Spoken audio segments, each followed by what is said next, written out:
tutakuja tutazungumza na nyinyi kinaga ubaga.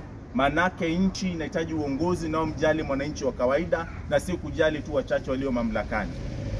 Lingine la kuangazia zaidi ni kwamba tunapojiandaa mwezi huu, sisi kama vijana tunafahamu kwamba mwaka jana vijana wenzetu waliuawa kwenye barabara wakati walipofanya maandamano.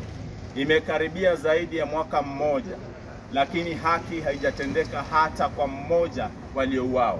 Tuliona hivi majuzi kuna mbunge ambaye alipigwa risasi hapa jiji la Nairobi. Ndani ya siku chache serikali ilifanya juu chini kuwanasa na kuwashika wale waliohusika.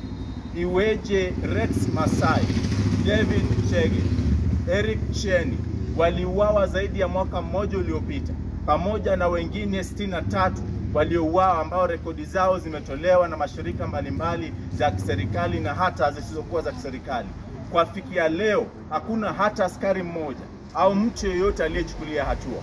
Kwa hivyo tunataka kutoa tahadhari kwamba iwapo serikali itazidi kutuona sisi kama ni vijakazi ama watumwa kwenye taifa letu, basi tutakuja kuonyesha kwamba tunafahamu katiba yetu inayotupa sisi wananchi wa taifa hili nguvu na mamlaka ya kuamua hatima ya nchi yetu.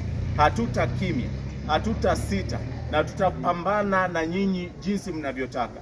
Mwisho, ninataka kutangaza moja kwa moja kwamba sisi kama wana NGA tunafahamu kwamba tarehe 25 Juni mwaka huu ni siku kuu katika taifa letu la Kenya, kwamba wananchi wote, wawe ni wale wafanyikazi, wafanyabiashara, akina mama, wauzaji wa kila mahali katika taifa hili, walimu, wanafunzi, tunawaomba kwamba siku hii ni ya kuwaheshimu wale waliouawa.